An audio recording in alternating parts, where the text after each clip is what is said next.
In this video, we are going to see how we can restore or reset the Google Chrome without uninstalling and then reinstalling it. And that helps you to prevent all the passwords and the history that you have saved on Google Chrome.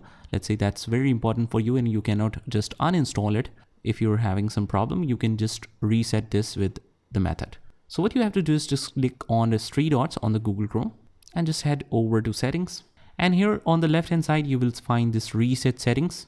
Just click on that and it says reset or restore settings to their original defaults. Just go ahead and click on that, and it says this action will reset some of the Chrome settings and Chrome shortcuts, disable extensions, delete cookies and other temporary site data.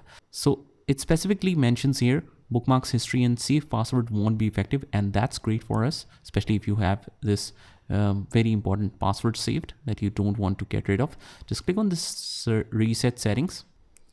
So once that is done, just close your browser and just open that up to make this effective, and that should solve your most of the Google Chrome issues by just resetting it to the original settings. I hope you found this video helpful, and if you did, hit the like button and subscribe to our channel, and I will see you in the next one.